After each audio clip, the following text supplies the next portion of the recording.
BRC के लिए BRC के लिए बेटा बीआरसी के लिए ओके ओके जी। तो बच्चों हमारे पास जो क्यूएम के अंदर टॉपिक्स हैं उनको ज़रा हम एक दफ़ा रिकॉल करते हैं कि कौन कौन से हमारे पास टॉपिक्स हैं। इनमें हमने एक चीज़ equation, financial maths, linear programming,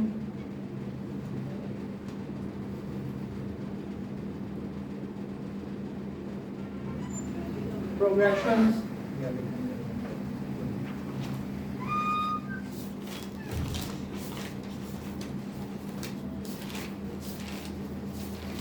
और उसके बाद data presentation,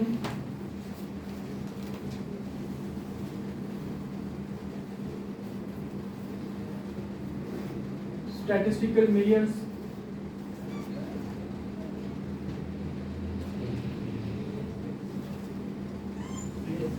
index number,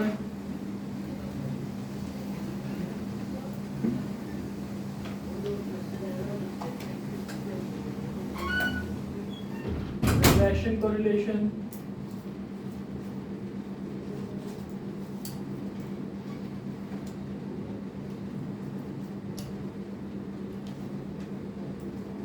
probability and distribution,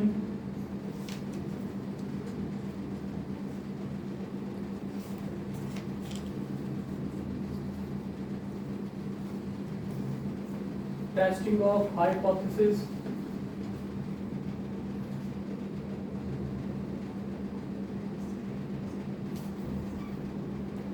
estimation।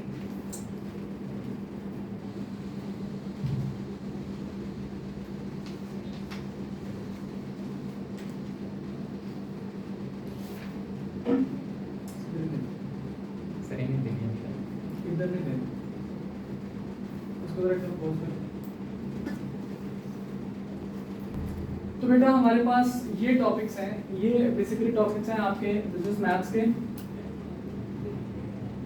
और ये टॉपिक है आपके स्टैट्स के। इन पूरे के पूरे मैथ्स के अंदर जो सबसे मुश्किल, लेंथी और जो सबसे वेइंग जो टॉपिक है that is your financial mathematics. बाकी सारे टॉपिक छोटे छोटे से इतने मार्क्स के नहीं आते। इधर आपके पास जो पूरे के पूरे जो स्टैट्स के अंदर जो सबसे ज़्यादा मार्क्स कहने वाली चीज़ें हैं दैट इज़ दो चीज़ें यहाँ पे, statistical measures and probability and distribution. ये दो चीज़ें ऐसी हैं जो कि समझ लें कि आपके पूरे के पूरे स्टैट्स को कवर कर लेते हैं। अगर मैं इन तीन चीज़ों की बात करूँ, फाइनेंशियल मैथमेटिक्स, स्टैटिस्टिकल मेजर और प्रोबेबिलिटी डिस्ट्रीब्यूशन, तो बेटा ये तकरीबन कोई 60 नंबर का पेपर इन तीन टॉपिक्स में से बनता है। बाकी आपका 40 नंबर का पेपर तमाम टॉपिक्स को मिलाकर बनता है। अगर मैं 60 की बजाय 70 भी कह दूँगा तो गलत नहीं होगा। तो बड़ा अपने आप को जरा मतलब सिक्योर करते हुए 60 नंबर का पेपर कम से कम इन तीन चीज़ों से बनता है। 20 से 25 नंबर का फाइनेंशियल मैथमेटिक्स, 20 से 25 नंबर का स्टैटिस्टिकल मेजर्स और 20 से 25 नंबर का प्रोबेबिलिटी एंड डिस्ट्रीब्यूशन। तकरीबन आपके पास 60 कम से कम आपके पास 60 नंबर का पेपर इसमें से आता है। और ये वो चीज़ें हैं जो तकरीबन क्या किसी भी शायद किसी बच्चे ने पढ़ी हो सीए के लेवल में। फाइनेंशियल मैथमेटिक्स आईकॉम वाले बच्चों ने पढ़ा होता है, बट आईकॉम के लेवल पे उन लोगों ने फाइनेंशियल मैथमेटिक्स को सीए के लेवल में नहीं पढ़ा होता। जमीन आसमान का फर्क है। There is health difference between ICom and CA. Statistical measures ये जितना मेडिकल के स्टूडेंट ने पढ़ा है उतना ही प्री इंजीनियरिंग के स्टूडेंट ने भी पढ़ा है, उतना ही आईकॉम वाले ने पढ़ा है मैट्रिक के अंदर। मीन, मिड एंड मोड याद है कुछ? यस। ये वो चीज। प्रोबेबिलिटी एंड डिस्ट्रीब्यूशन सेम ही है कि जितना एक मेडिकल वाला तो उसके बारे में नहीं जानता होगा, शायद जानता होगा क्योंकि उसमें भी थोड़ा बहुत प्रोबेबिलिटी के बारे में बताया जाता है। जितना इंजीनियरिंग वाला जानता है आईकॉम वाला भी सेम आपका जो है वो लेवल है। यानी कि ये 3 टॉपिक्स वो हैं जो आप तमाम बच्चों के लिए, बेशक आपका बैकग्राउंड मेडिकल से है, बेशक आपका बैकग्राउंड एफएससी प्री इंजीनियरिंग से है, बेशक आप कॉमर्स के स्टूडेंट हैं, बेशक आपने सिंपल एफए किया है, आपका जितना भी तमाम का तमाम जो भी आपके पास नॉलेज है वो इन 3 टॉपिक्स के लिए जो सीए के अंदर है वो सबका सेम है। कोई बच्चा ये नहीं कह सकता कि सर मैं तो प्री मेडिकल का था इस वजह से मुझे फाइनेंशियल मैथमेटिक्स नहीं आता, वो प्री इंजीनियरिंग का था इस वजह से उसको फाइनेंशियल मैथमेटिक्स आता है, तो ये एक लेम एक्सक्यूज है। ओके, तो हम हमारा इंशाल्लाह बेटा स्टार्ट करते हैं मैथ से, फाइनेंशियल मैथमेटिक्स से हम लोग अपना स्टार्ट करते हैं। अब से आपका जो है वो समझने की सीए की जो पहली जो क्लास है जहाँ से आपको पता चलेगा कि व्हाट इज सीए या क्यूएम सीए के अंदर क्या है, तो ये आप लोगों की इंशाल्लाह फाइनेंशियल मैथमेटिक्स आज हम स्टार्ट करने जा रहे हैं। ओके, तो जनाब स्टार्ट लेते हैं financial mathematics. Again I am saying, इसका किसी किस्म का किसी बच्चे का कोई बैकग्राउंड नहीं है जिसको फाइनेंशियल मैथमेटिक्स आता हो, कोई ऐसा बच्चा नहीं है जो कहता हो कि जी मुझे सारा कुछ फाइनेंशियल मैथमेटिक्स में सारा कुछ आता है, ऐसा पॉसिबल नहीं है। सब बच्चे यहाँ पे सेम हैं। अगर मैं ये कहता कि जनाब प्रोग्रेशंस हैं या लीनियर प्रोग्रामिंग है तो एफएससी प्री इंजीनियरिंग वाले बच्चे इस चीज़ का एडवांटेज उठाते हैं और प्री मेडिकल वाले बच्चे कहते हैं कि सर उन्होंने तो पहले भी इनको आता था तो इस वजह से इनको अच्छे तरीके से आता है। ठीक है, क्योंकि ये आप लोगों ने प्री इंजीनियरिंग में भी पढ़े होंगे लीनियर प्रोग्रामिंग और प्रोग्रेशन वगैरह, लेकिन फाइनेंशियल मैथ्स ये किसी भी पॉइंट पे आप लोगों ने नहीं पढ़ा। तो इस वजह से हम स्टार्ट अपना लेते हैं फाइनेंशियल मैथमेटिक्स से, ताकि हम तमाम के तमाम जितने भी हमारे मतलब स्टूडेंट्स हैं उनको ये लगे कि हाँ भाई सब हम सेम है, बराबर है। ठीक है, चलेंगे। फाइनेंशियल मैथमेटिक्स पे जाने से पहले एक छोटी सी कहानी आपको सुनाता हूँ। क्यूएम के अंदर ना कहानियां सुनाता है आपको आपका एग्जामिनर डिफरेंट किस्म की।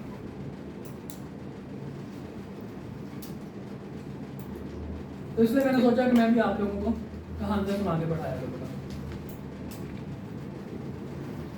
एक गांव का ना एक चौधरी था, चौधरी समझते हैं ना, Chaudhary is not about caste, Chaudhary का मतलब उसका डेजिग्नेशन था, सरपंच था, अमीर आदमी था, उसके पास जनाब अच्छे खासे पैसे थे।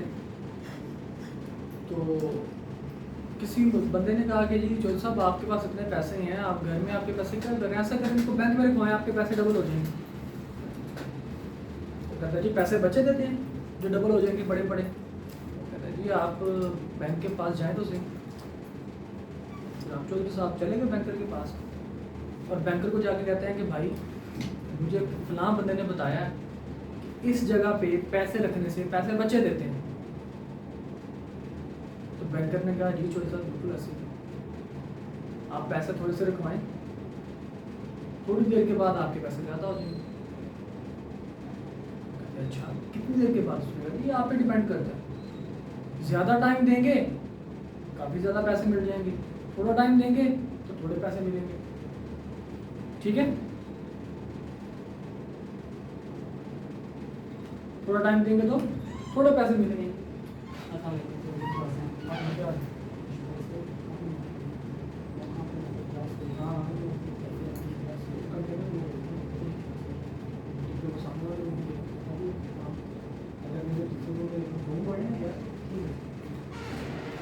अच्छा जी, तो कहाँ थे हम लोग जी?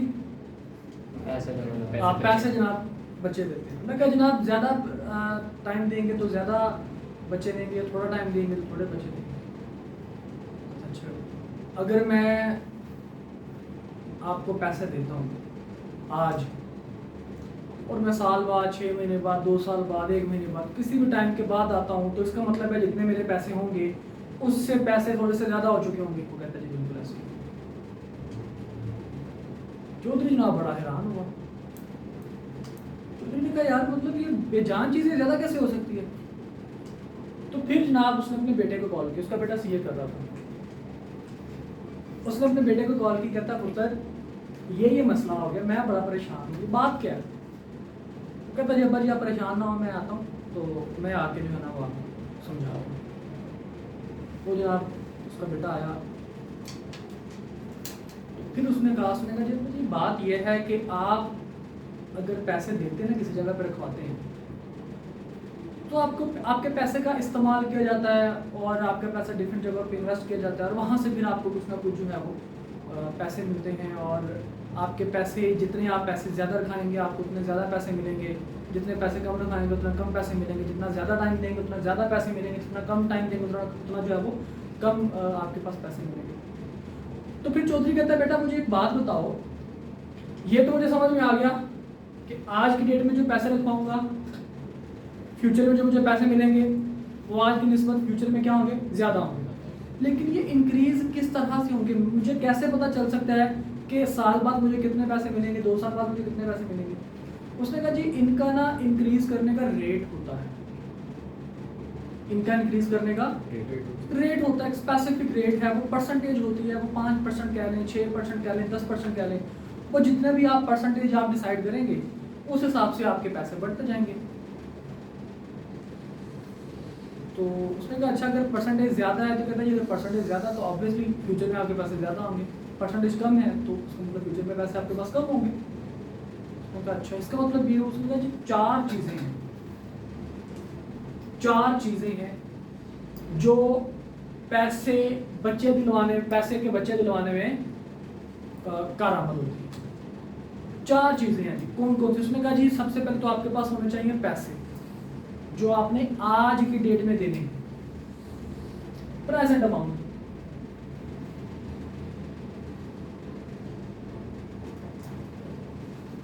आज की डेट में देने वाले।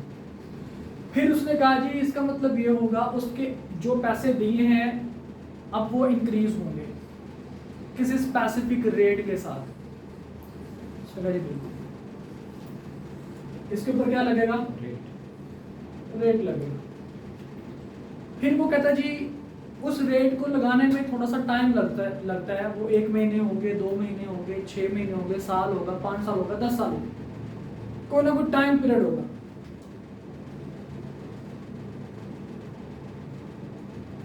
कहता जी फिर जाके मेरे पास जो एंड पे साल बाद 2 साल बाद मेरे पैसे क्या हो चुके होंगे, ज्यादा हो चुके होंगे, जो फ्यूचर में मेरे पैसे मुझे मिलेंगे, जिसको फ्यूचर अमाउंट आप कह सकते हैं। उसका बेटा कहता जी बिल्कुल ऐसे कि ये 4 चीजों की गेम है। ये 4 चीजें जो है, एक आज आप पैसे जमा करवाएं, उसके ऊपर कोई रेट लगवाएं इस स्पेसिफिक टाइम पीरियड के लिए, तो आपको फ्यूचर में कुछ पैसे मिल जाएंगे। ये 4 बेटा वेरिएबल हैं या 4 आपके पास चीजें हैं, इन 4 चीजों की ही गेम है। ओके, पूरे के पूरे फाइनेंशियल मैथ में क्या कौन कौन सी चीजें होंगी? नंबर 1 आज की डेट में जो पैसे आपने देने हैं, प्रेजेंट अमाउंट। नंबर 2 रेट, किस रेट पे आपकी अमाउंट इंक्रीज करेगी। नंबर 3 कितना टाइम पीरियड आपने दिया है, पैसों को कितना टाइम पीरियड के बाद आपको पैसे चाहिए। एंड नंबर 4 फ्यूचर अमाउंट, यानी कि फ्यूचर में आपके पास कितने पैसे मिलेंगे। इन तमाम 3 फैक्टर्स को मद्देनजर रखते हुए। ओके, अच्छा अब जनाब चौधरी बड़ा खुश, चौधरी कहता है मुझे सारा कुछ समझ आ गया। उसके बेटे ने कहा नहीं अब्बा जी ऐसी बात नहीं है, तो हमें समझने में कम से कम 1 महीना लगा था, हम सीए के स्टूडेंट हैं और आप तो फिर माशाल्लाह चौधरी हैं। तो उसने कहा बेटा बेशक तुम्हें 1 महीना लगा, लेकिन हम चौधरी लोग होते हैं, ये चीज़ें हमें इतना इफेक्ट नहीं करती, ये हम जल्दी समझ लेते हैं। तो ठीक है थोड़ा सा बता दें। तो चौधरी ने कहा कि जनाब ऐसा है कि अगर मुझे ये नहीं पता लगाना है ना कि मुझे फ्यूचर में कितने पैसे मिलेंगे, तो मुझे इन 3 चीज़ों को पता होना चाहिए। किन किन का? प्रेजेंट अमाउंट का, रेट का, टाइम पीरियड का। अगर मुझे ये पता लगाना है कि मुझे फ्यूचर में 10 लाख रुपए चाहिए, 50 लाख रुपए चाहिए, तो मुझे आज कितने पैसे लगाने पड़ेंगे, इन्वेस्ट कितने करने पड़ेंगे। तो कहता जी फिर मुझे 3 चीज़ों को पता होना चाहिए, किसका? रेट का, टाइम पीरियड का और फ्यूचर अमाउंट का। और कहता जी अगर मुझे ये पता लगाना है कि अगर मैं 1000 रुपये जमा करवाता हूँ और फ्यूचर में मुझे 5000 मिलते हैं, और अगर मेरी अमाउंट 10% से इंक्रीज करती है, तो कितने टाइम के अंदर जो है वो मुझे पैसे इतने मिल जाएंगे। तो उसके लिए मुझे टाइम पीरियड निकालने के लिए मुझे 3 चीज़ों का पता होना चाहिए। तो कहता है इसका मतलब ये हुआ कि अगर एक चीज़ मुझे निकालनी है तो मुझे 3 चीज़ों का, कम से कम 3 चीज़ों का मुझे पता होना चाहिए। जी आप तो बाबा जी बिल्कुल ठीक फरमा रहे हैं, बिल्कुल आप बड़े सियाने हैं। कहता जी और इसमें कोई बात आप बताना चाहते हो? तो उसने कहा, फिर अब चौधरी का बेटा जो है वो बताने लगा कि अब्बा जी रेट को अप्लाई करने के लिए, मतलब ऐसा नहीं है मतलब आपने 10 रुपये दिए, उसके ऊपर 10% लगा दिया, 10 रुपये का 10% 1 रुपये बन गया, साल के बाद आपने कहा ले जनाब ये 11 रुपये आपके पास। कहते हैं ये तो नॉर्मल होता ही है, लेकिन रेट को अप्लाई करने के डिफरेंट तरीके कार है। वो रेट हो सकता है कि जितने पैसे आपने दिए हैं इसी पे लग जाए, कि 10 रुपये आपने लगाए थे, इन्वेस्ट किए थे कितने जी 10 रुपये, 10% के हिसाब से एक साल के बाद अगर 10% इंक्रीज करती है अमाउंट तो कितने हो जाएंगे साल के बाद 11 रुपये, और फिर अगले साल 10 रुपये पे ही 10% के हिसाब से कितने बन जाएंगे 12 रुपये। कि यानी कि जो पैसे आपने लगाए हैं उसी पैसों के ऊपर रेट अप्लाई होगा। कहते जी एक ये तरीकेकार है। दूसरा जो मेरे पास तरीकेकार है वो ये है कि जो पैसे आपने लगाए हैं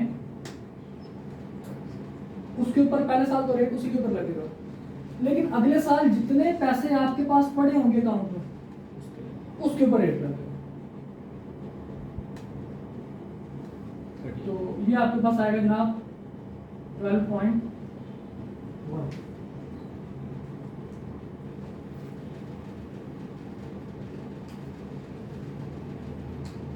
तो उसके बाद जी कहा अच्छा इसका मतलब दो तरीकेकार हैं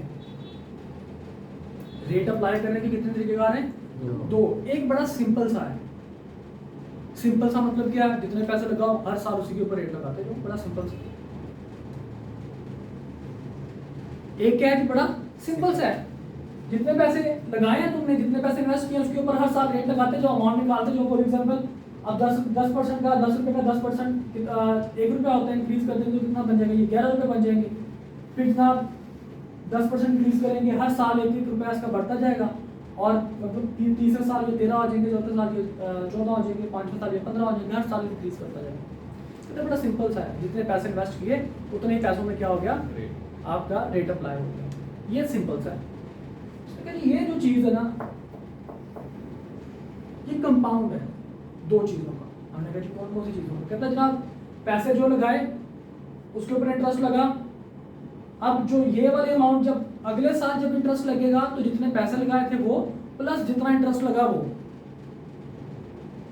मतलब ये देखे ना, ये क्या था? आपने कितने पैसे लगाए? 10 रुपए, 1 रुपए का इंटरेस्ट कितना हो गया? 11 रुपये। अगले साल 10 रुपए के ऊपर इंटरेस्ट लगा 10, और 2 साल का इंटरेस्ट 2 रुपये, कितना हो गया? 12 रुपये। इसमें क्या जी 10 रुपए का इंटरेस्ट, 10 रुपए के अमाउंट और 1 रुपए का इंटरेस्ट कितना हो गया? 11। अब अगले साल ये 11 रुपए के ऊपर लग रहा है। तो इसका मतलब ये कंपाउंड है किसका? दो चीजों का कंपाउंड है, जो इन्वेस्टमेंट की उसका और जो इंटरेस्ट मिला उसका। तो क्या कहता है जी, बिल्कुल आप ठीक फरमा रहे हैं कि ये बड़ा आसान तरीका है, सिंपल तरीका है, और ये क्या है जी? कंपाउंड तरीका है। सिंपल तरीके में क्या होता है? जो आपने इन्वेस्ट किया उसी के जी, जो आपने इन्वेस्ट किया उसी के ऊपर ही, यानी कि जो आपकी प्रेजेंट वैल्यू होगी, प्रेजेंट अमाउंट होगी, उसी के ऊपर रेट अप्लाई होता है। और जो आपके पास कंपाउंड जो तरीकेकार है उसमें क्या होगा? प्रेजेंट अमाउंट और जी, इंटरेस्ट पहले साल तो प्रेजेंट अमाउंट के ऊपर लगेगी, लेकिन अब फिर हर आने वाले साल में क्या होगा? पिछले साल के फ्यूचर अमाउंट के ऊपर जो है वो इंटरेस्ट लगा करेगा। जितने तुम्हें साल के बाद पैसे मिलेंगे उसके ऊपर लगा करेगा। तो जनाब चौधरी साहब सारी कहानी समझ गए। अब चौधरी साहब इन चीज़ों से खेलना चाहते हैं। चौधरी साहब घर में वेले बैठे होते हैं, आपको पता है कि चौधरी बंदा हो तो उसको काम करे तो ये समझ में नहीं आता।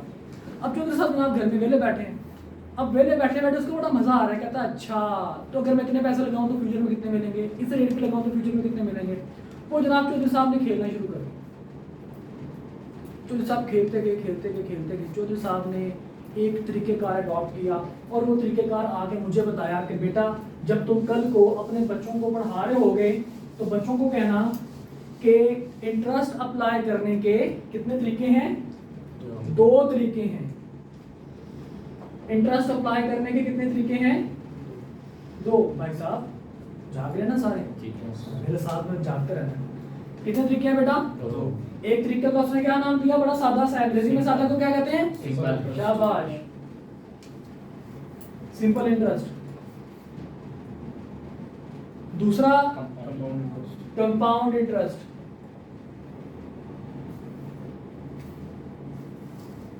ये 2 तरीके का जनाब आपके रेट अप्लाई करने के हैं, याद रखिएगा।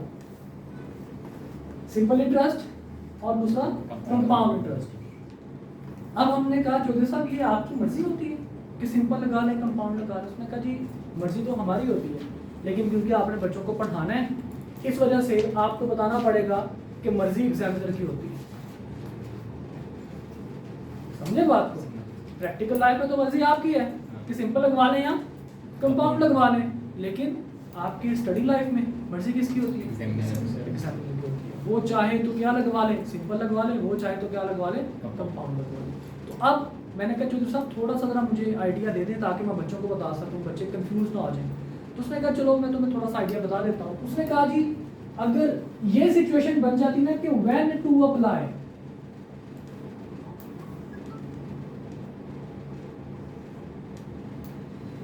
कि अप्लाई कब करना है, कैसे पता चलेगा कि सिंपल इंटरेस्ट अप्लाई करना है, कैसे पता चलेगा कि कंपाउंड इंटरेस्ट अप्लाई करना है।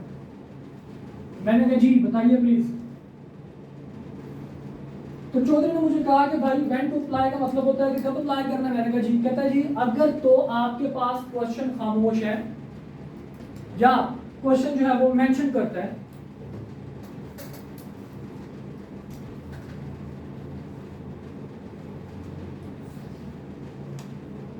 मेंशन सिंपल इंटरेस्ट, अगर वो मेंशन करते कि नाम सिंपल इंटरेस्ट है तो आपने क्या अप्लाई करना है? Simple interest. या फिर दूसरी कैफियत ये है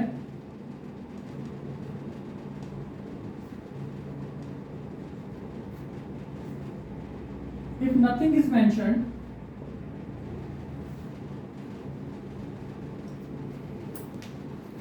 अगर कुछ भी मेंशन नहीं किया तो हम देखेंगे टाइम पीरियड को।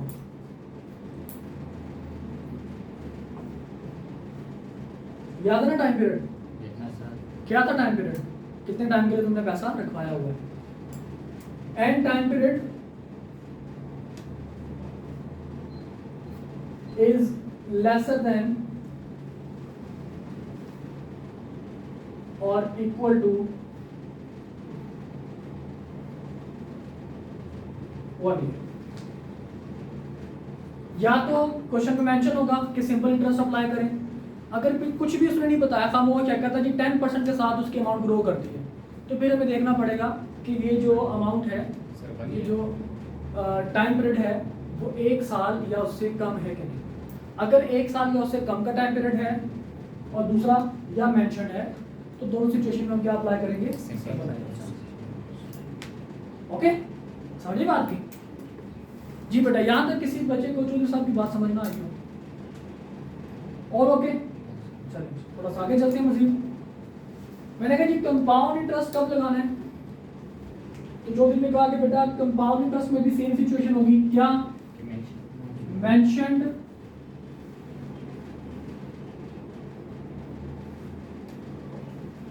Compound interest if nothing is mentioned,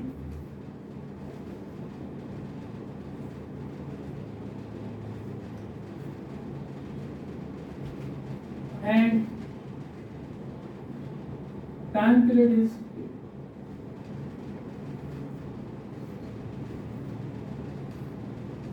more than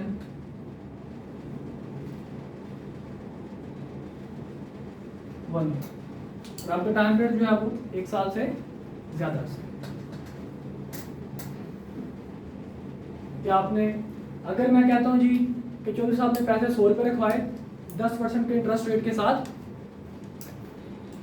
10 महीने के बाद उसके पास कितने पैसे होंगे? अब यहाँ पे मैंने कुछ बताया कि सिंपल इंटरेस्ट के साथ ग्रो कर रही है ये कंपाउंड के साथ। मैंने क्या कहा, अगर चौधरी साहब 10 रुपए के हिसाब से अपना 100 रुपए इन्वेस्ट करते हैं 10% के हिसाब से, तो 10 महीने के बाद उनके पास कितने पैसे होंगे? तो यहाँ पे आपने सिंपली क्या अप्लाई करना है? आपने क्या अप्लाई करना है? Simple interest. टाइम पीरियड जो है वो 10 महीने का मतलब 1 साल से कम का। और अगर वो कहते हैं ना चौधरी साहब ने 100 रुपए इन्वेस्ट किया 10% के हिसाब से 5 सालों के लिए, अगेन यहाँ पे कुछ भी मेंशन नहीं किया, तो अब यहाँ पे क्या अप्लाई करोगे? Got it? तो अगर मेंशन कर दे, फॉर एग्जांपल कह देना कि चौधरी साहब ने 10% के हिसाब से कंपाउंड इंटरेस्ट के तौर पर 3 महीने के लिए पैसे इन्वेस्ट किए, अब यहाँ पे क्या लगेगा? Compound interest. क्यों? क्योंकि यहाँ पे मेंशन है। Compound interest.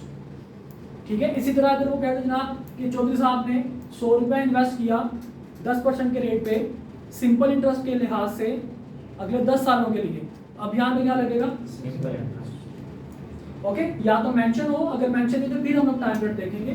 तो टाइम पीरियड आपके पास जनाब अगर 1 साल से कम कर सकते हो सिंपल, अगर 1 साल से ज्यादा कर सकते हो कंपाउंड। Got it? अच्छा जी, अब हमने ये तो पूछ लिया चौधरी साहब से कि कब अप्लाई करना है, ये हमें समझ आ गई। अब कैसे अप्लाई करना है? चौधरी खेल रहा था ना, बताया मैंने आपको, चौधरी साहब क्या कर रहे थे, खेल रहे थे। वो जनाब कभी क्या अमाउंट निकालते थे, कभी क्या अमाउंट, में हंसी जाते थे अकेले बैठ के। तो मैं गया चौधरी साहब के पास, मैंने कहा चौधरी साहब ये कैसे खेल लेते हैं आप? अब ये इतनी मतलब अजीब सी बातें, एक पैसे लिखते हैं उसके ऊपर कुछ लिखते हैं और उसके बाद मुझे पैसे बता देते हैं कि हाँ मैं अगर इतने पैसे जमा कराऊंगा तो इतने पैसे मुझे फ्यूचर में मिलेंगे। ये कैसे आप कर लेते हैं? उसने कहा मुझे बेटा इसका ना तरीकेकार है कि आपने पैसे जो निकालने हैं वो किस तरीके से निकालने हैं। मैंने कहा जी क्या मतलब? कहता याद है मैंने तुम्हें बताया कि 2 तरीकेकार हैं, सिंपल इंटरेस्ट और कंपाउंड इंटरेस्ट चार्ज करने के। मैंने कहा जी ये भी बता दिया कि कब अप्लाई करना है। मैंने कहा जी, कहता अब तुम्हें मैं ये बताता हूँ कि हाउ टू अप्लाई, कि अप्लाई कैसे करना है, हाउ टू अप्लाई।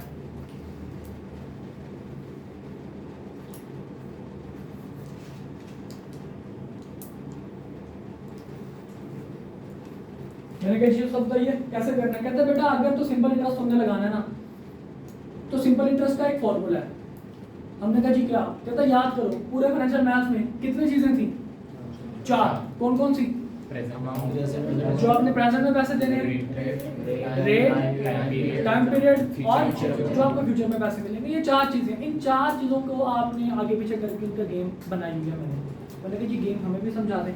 उसने कहा बेटा अगर तुमने अप्लाई करना है सिंपल इंटरेस्ट तो फिर एक फॉर्मूला लिख लो। मैंने कहा जी लिखवाइए। उसने कहा जी S equals to P into 1 plus RT। S equals to P into 1 plus RT। ये क्या बदतमीजी है जो सब? What is this? तो कहता यार तुम ना मुझे लगते नहीं हो कि तुम चार्टर्ड अकाउंटेंट हो। मैंने कहा क्यों, मतलब मुझे की वजह से? कहता नहीं, मैंने कहा मैं तो बड़ी कोशिश करता हूँ कि मैं अपने जगह टाई शाई लगा के आया करूँ, लगूँ कि मैं सही हूँ। कहते टाई लगाने से बंदा सही नहीं लगता, बंदा सही लगता है अपने नॉलेज के हिसाब से। और तुम्हें ये नहीं पता कि S equals to P into 1 plus RT का मतलब क्या है? तो मैंने कहा चले यार नहीं पता तो आप ही बता दें। तो फिर उन्होंने कहा कि S का मतलब होता है फ्यूचर अमाउंट। S का मतलब क्या है? फ्यूचर अमाउंट, सम वैल्यू है फ्यूचर अमाउंट।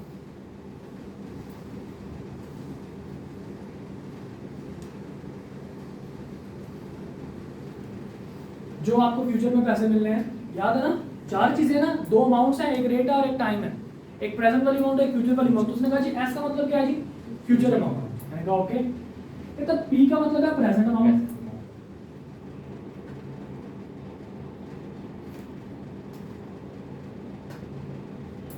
ठीक है। कहता 1 तो फिर आपको पता है कि 1 तो 1 ही होता है। आर का मतलब रेट ऑफ इंटरेस्ट,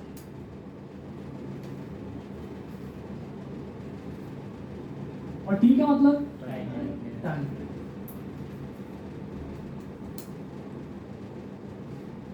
कहते बेटा ये 4 चीजें थी, इन 4 चीजों को ही आपने यूज करना है। अब मैं क्या करता हूँ, अगर मुझे ये देखना है कि मुझे फ्यूचर में कितने पैसे मिलेंगे, बाकी चीजों को मैं पुट कर देता हूँ।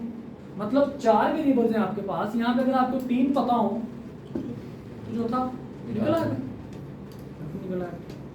लेट्स सपोज अगर 2 वेरिएबल्स हों, 2 गिवन हो, 2 रिक्वायर्ड हो, तो क्या होगा? 2 निकाल सकते हो? कैसे निकालोगे? बचपन में इक्वेशन पढ़ी थी, जितने वेरिएबल्स होंगे उतनी इक्वेशंस बनेगी।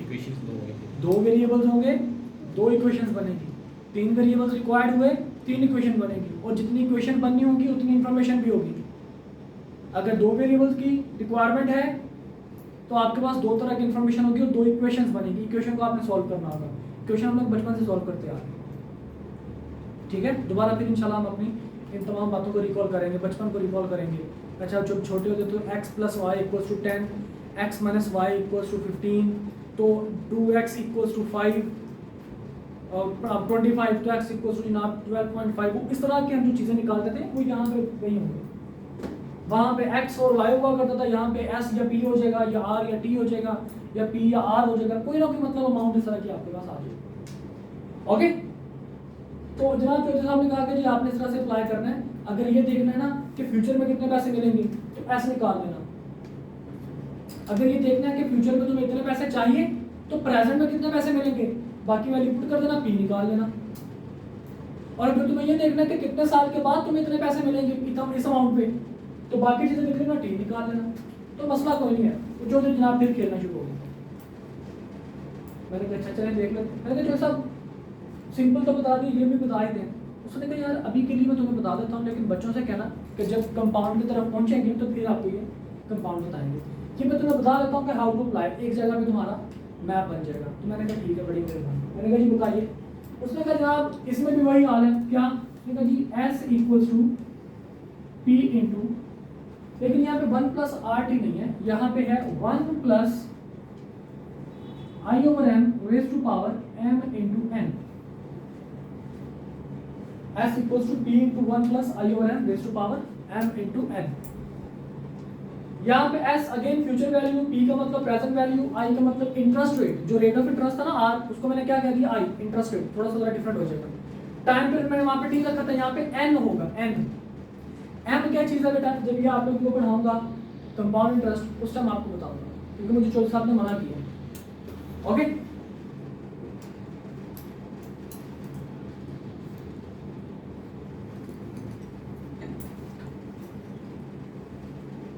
यहाँ तक कोई बच्चा क्वेश्चन करना चाहता हूँ, किसी चीज़ की ना समझ आई। चौधरी बड़ा पढ़ा लिखा बंदा था, उसके बेटे ने हमें इसको अंडरएस्टिमेट किया। तो मैंने कहा कि चौधरी साहब आपने इतनी कैलकुलेशन की है, इतनी आपने वर्किंग माशाल्लाह की है, हमारी ज़िंदगी आपने आसान बना दिया फॉर्मूलाज बता के। अगर मैं ये देखना चाहता हूँ कि मैं पैसे इन्वेस्ट करूँ, फ्यूचर में मुझे इतने पैसे मिलेंगे, मैं सिर्फ ये देखना चाहूँ कि मेरे पैसों के ऊपर मुझे कितने पैसे मिलेंगे, मतलब इंटरेस्ट अमाउंट कितनी होगी। एक तो है ना interest plus present value p plus I, जैसे 11 हमने निकाला था, 10 रुपये इन्वेस्ट किए 10% के हिसाब से, एक साल के बाद कितने पैसे बन गए? 11 रुपये बन गए। वो इंटरेस्ट नहीं है, इंटरेस्ट उसमें 1 रुपया है। मैंने कहा चौधरी साहब मुझे ये भी बता दें कि अगर मुझे अमाउंट ऑफ इंटरेस्ट निकालनी है तो अमाउंट ऑफ इंटरेस्ट के लिए मेरे पास कैसे मैं करूँगा? कहता यार सिंपल सी बात है, अगर तुमने 100 रुपये लगाया तुम्हें 120 रुपये मिले हैं, तो इसका मतलब क्या हुआ? 20 तुम्हें कितना इंटरेस्ट मिला? 20 रुपये का इंटरेस्ट मिला। मतलब तुम अगर फ्यूचर वैल्यू में से प्रेजेंट वैल्यू माइनस कर दो तो तुम्हारे पास क्या आ जाएगा? अमाउंट ऑफ इंटरेस्ट आ जाएगी ना। मतलब आपने 100 रुपये लगाया, आपको बदले में 120 रुपये मिल गए, तो आपको आपके पैसों के ऊपर कितने पैसे मिले? 20 रुपये मिले।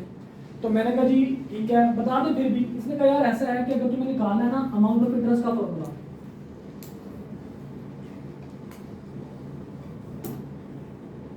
तो ये बराबर है i equals to s minus P के।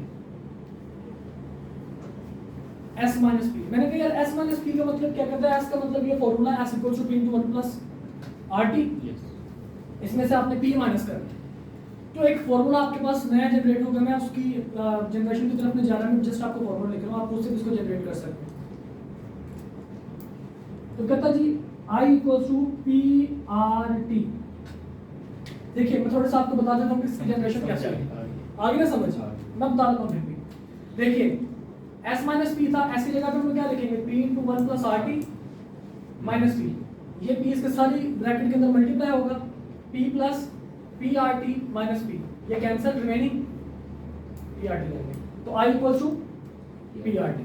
तो मैंने कहा जी लगते हैं आप जरा मुझे कंपाउंड के बारे में बता दें। कहते यार कंपाउंड का भी वही है, यहाँ पे पी आर टी तो पॉसिबल नहीं है क्योंकि यहाँ पे पावर्स हैं, तो इसलिए तुम परेशानी ना लो, तुम सिंपली क्या करो? s माइनस पी कर दो। क्या कर दो? s माइनस पी कर दो। यहाँ पे तुम्हें अलग सा फॉर्मूला बनाने की जरूरत नहीं। जी बेटा ये कहानी सारी समझ में आ गई? कोई ऐसा पॉइंट जो आपको ना क्लियर हुआ हो कि सिंपल इंटरेस्ट क्या चीज है, कंपाउंड क्या चीज है, कब अप्लाई करने का मतलब क्या है, एस क्या है, पी क्या है, आर क्या है, टी क्या है? अगर आप में से किसी बच्चे को ये वाले पॉइंट अभी तक समझ नहीं आए तो काइंडली जरा मुझे बता दें। मैं दोबारा आपको बता देता हूँ।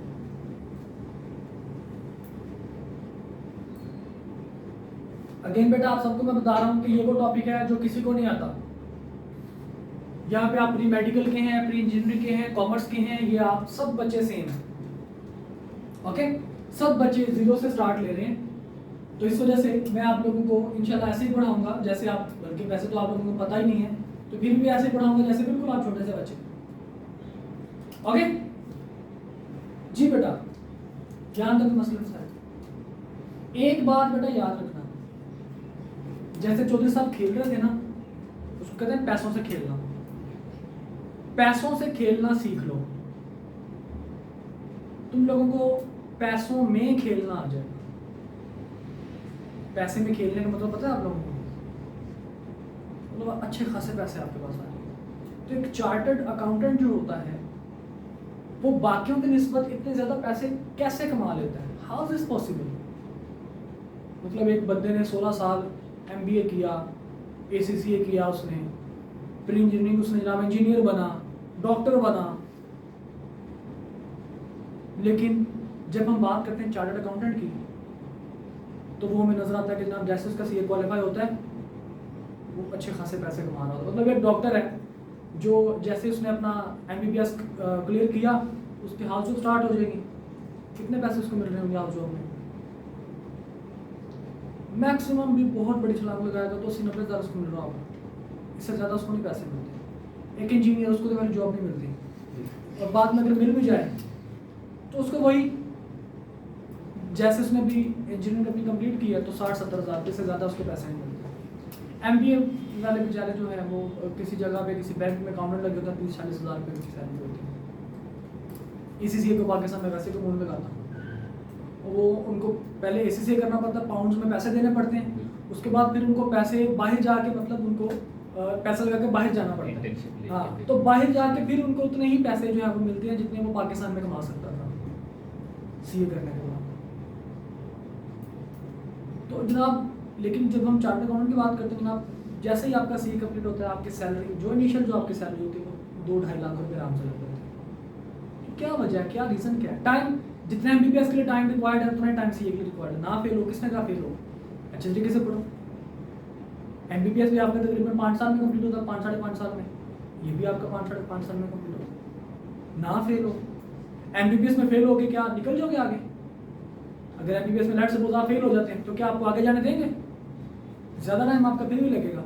यहाँ पे भी ऐसे ही। तो टाइम लगाने के बाद आपका जो डिफरेंस आप फील करते हैं, फिर डॉक्टर जो होते हैं वो सिर्फ आपके मुल्क के अंदर रह जाते हैं, और जो आपके चार्टर्ड अकाउंटेंट्स हैं वो इंटरनेशनली आपके मुल्क को प्रेजेंट कर रहे होते हैं। तो अब ये डिफरेंस क्या है, ये क्यों क्लासीफाई कर दिया गया कि जो CA है उसकी सैलरी ज़्यादा होगी, CA अमीर होगा, CA गरीब कभी भी नहीं होगा? क्यों?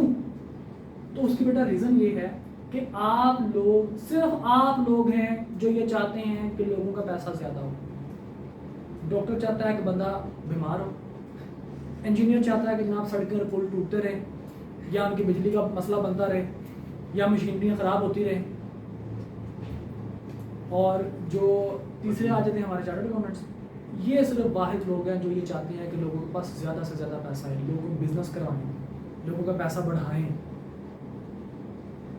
तो इस वजह से आप लोग कदर भी करते हैं, आपको मोहब्बत की निगाह से भी देखते हैं, रश्क भरी आंखों से देखते हैं कि you are one of those 10,000 जो शायद कोई नहीं है। तो बड़ा आपसे बड़ा प्रेम करते हैं, प्रेम समझते हैं ना? हाँ, मोहब्बत आपसे बड़ी करते हैं। क्यों? क्योंकि आपको पैसे से खेलना आता है, और पैसे से खेलने की जो फर्स्ट स्टेज है that is your financial mathematics. अगर ये आपकी स्ट्रॉन्ग है तो आगे आने वाली तमाम स्टेजेस, MSA 2 तक, MSA 1 तक, तमाम की तमाम स्टेजेस जहां पे आपने पैसे से खेलना सीखना है, इसी के ऊपर बेस कर रहा हूं। बेस जितनी स्ट्रॉन्ग होगी बिल्डिंग उतनी अच्छी और उतनी बड़ी बनेगी। बेस जितनी कमजोर होगी बिल्डिंग उतनी कमजोर और उतनी ही जल्दी कोलैप्स कर जाएगी। ओके, तो अच्छा चार्टर्ड अकाउंटेंट बनने के लिए जरूरी है कि आपको पैसे के साथ खेलना है। और एक डिस्क्लेमर में साथ देता जाऊं कि बेटा इसके बारे में, इंटरेस्ट के बारे में पढ़ना जो है वो हराम नहीं है, इसको अप्लाई करना जरूर हराम है। तो पढ़ लें for the purpose of knowledge, apply करने से बचें और दूसरों को भी बचाएं। समझ रहे बात को? तो जनाब ये आपके पास जो है चौधरी साहब ने जो हमें बताया उन्होंने हमारी ज़िंदगी आसान कर दी। तो हम हमारा स्टार्ट लेते हैं हमारे सिंपल इंटरेस्ट। अब चौधरी साहब जो खेल खेल रहे थे वो आप लोगों के साथ मैं खेल खेलने जा रहा हूँ। एक क्वेश्चन लिखिए, ये मैं डाल दूंगा इसको।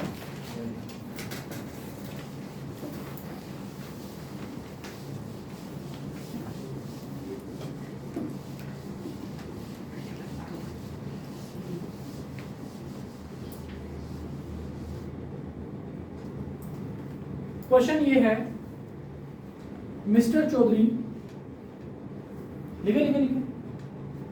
इंशाल्लाह हम लोग अपने क्वेश्चन यहाँ पे प्रैक्टिस करवाया करेंगे अपने एग्जाम्पल्स बना के, और आपको फिर घर से काम करने के लिए दिया करेंगे। अब आप लोगों के जनाब इंशाल्लाह ताला लग पता जाएगा जो मैं कहा करता था कि 40-40, 50-50 सवाल आप लोगों को एक दिन में मिलेंगे और आप लोगों ने करने होंगे, तो इंशाल्लाह आप लोग करके आएंगे। ठीक है जी, क्योंकि ये इतने मुश्किल सवाल नहीं है कि जिसके ऊपर आपका टाइम लगेगा। मैक्सिमम आपका 1 से 1.5 घंटा लगेगा उन क्वेश्चन को सॉल्व करने के लिए। बहुत आसान सवाल होते हैं, और जब आपको ये सवाल समझ आना शुरू हो जाएगा ना, आपको बड़ा मजा आएगा। आपका दिल करेगा सिर्फ यही पढ़े और कुछ पढ़ेगा, लेकिन बाकी भी आपने पढ़ने हैं। ठीक है, तो जनाब क्वेश्चन ये है कि जनाब क्या लिखा है मिस्टर चौधरी इन्वेस्टेड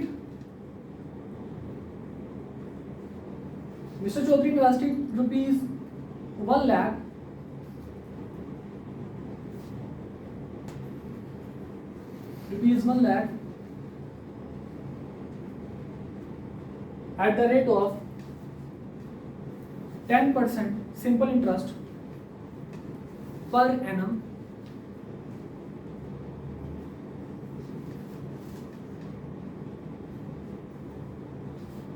for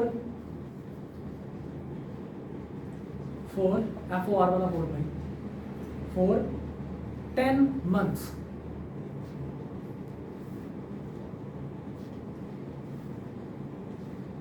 पर एनम। फॉर एनम का मतलब होता है साल, पर ईयर जिसको कहते हैं ANNUM, per annum, annual, annum. ठीक है जी, एनम का लिख देना ANNUM। ठीक है जी, पर एनम। कहाँ तक पहुंचे जी? Per annum for 10 months। How much amount will he get after 10 months?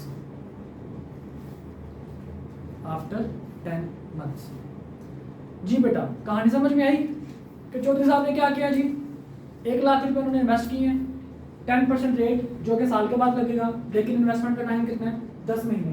देखिए बेटा, एक बात अपने माइंड में बिठा लें, उसी जहाँ पे टेबल आपने बनाया था ना, उसी जगह पे एक स्टार लगा के एक नीचे चीज़ लिख दें, नोट के तौर पर एक चीज़ लिख दें कि जो आपके पास रेट होगा, अगर वो पर एनम है तो टाइम भी पर एनम में होगा। If rate is in year then time would be considered in year.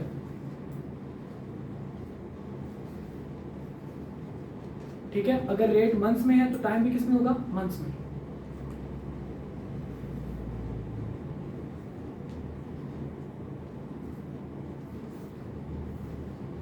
Okay, तो अब जनाब क्वेश्चन को आप लोग जरा दोबारा रीड कीजिए, और आप लोगों ने मेरे 2-3 सवालों का जवाब देना। ये सवाल अभी तक देखे हमने एक भी सवाल नहीं किया इस चीज़ का, लेकिन इंशाल्लाह ये सवाल आप लोग सॉल्व करेंगे। मैं आपसे क्वेश्चन पूछता हूँ, दफ़ा क्वेश्चन रीड कर लें 1 मिनट के अंदर, मैं फिर आपसे क्वेश्चन पूछता हूँ कि क्या क्या चीज़ इसमें है।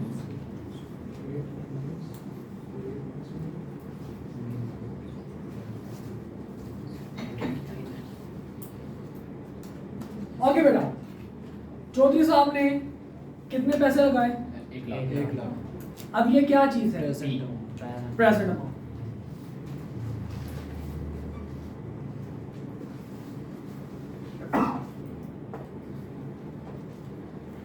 इसके ऊपर सिंपल इंटरेस्ट लगेगा कि कंपाउंड इंटरेस्ट? क्यों? क्योंकि मेंशन, अगर मेंशन ना होता तो फिर क्या लगना था? तब भी सिंपल। क्यों? क्योंकि टाइम पीरियड 1 साल से कम है। शाबाश। 4 वेरिएबल है ना, तो P, R, P और S। रेट ऑफ इंटरेस्ट कितना है? 10% है जी, 0.1 क्या लें, ये 10% क्या लें। टाइम पीरियड कितना बेटा, 10 अब 10 मंथ्स हैं, रेट किस में है, ईयर में। Year में। मुझे टाइम को क्या करना पड़ेगा, Year में। ईयर में कन्वर्ट करना पड़ेगा। तो किसी भी मंथ्स को ईयर में मैं कैसे कन्वर्ट करता हूँ, शाबाश, जितने मंथ्स होते हैं डिवाइड बाय 12 कर देता हूँ। और अगर मंथ्स को मुझे ईयर को मंथ्स में कन्वर्ट करना है तो मल्टीप्लाई बाय 12 कर दूंगा। मतलब अगर मुझे ये देखना है कि 10 मंथ्स इन ईयर तो क्या करना पड़ेगा, 10 डिवाइडेड बाय 12। और अगर मुझे ये देखना है जनाब 10 इयर्स इन मंथ्स तो क्या करना पड़ेगा, 10 मल्टीप्लाइड बाय 12। ओके जी, तो सी क्लियर साइन, कोई किसी बच्चे को ना समझ आई हो, ऑल ओके। अच्छा, अब फ्यूचर वैल्यू कितनी है, वही तो फाइंड करनी है, वही तो उसने भाई साहब ने पूछा होगा, यही तो एस है। एस को एस लिखते हैं कि बी को बी, जो भी आपके पास रिक्वायर हो। अब आप लोगों को ये पता चल गया है किसके ऊपर क्या लगाना है, सिंपल इंटरेस्ट लगाना है। कैसे लगाना चौधरी ने बताया था, बताया था चौधरी ने, how to apply. Yes sir. क्या फॉर्मूला था, S is equal to P into S equals to P into 1 plus RD। अब जो जो आप लोगों को पता है वो लिखते जाइए। क्या पता है आप लोगों को, P। ये आपको पता है कि S की जगह पे मैंने क्या लिखना है जी, S। P की जगह पे क्या लिखूंगा, 1 लाख 1 लाख। 1 प्लस R की जगह पे क्या लिखूंगा, 0.1। और T की जगह पे क्या लिखूंगा, 0.833। 10/12 या 0.83। और आपको पता है कि ब्रैकेट में सबसे पहले ब्रैकेट की जो अंदर वाली चीजें हैं वो मल्टीप्लाई सिंपलीफाई होती हैं। तो 0.1 मल्टीप्लाइड बाय 10 डिवाइड बाय 12, जो आंसर आएगा उसमें 1 में उसको ऐड कर लें, और जो भी आंसर आएगा उसके बाद फिर उसको 1 लाख से मल्टीप्लाई करवा दें। कैलकुलेशन करें तो आपने कैलकुलेटर के ऊपर, किसी बच्चे से कैलकुलेशन ना हो रही हो तो मेरे से पूछ सकता है, कैसे करेंगे कैलकुलेशन। 1 लाख ऐसे रहने देंगे, 1 प्लस इन दोनों को मल्टीप्लाई करवाइए, 10/12 मल्टीप्लाइड बाय 0.1।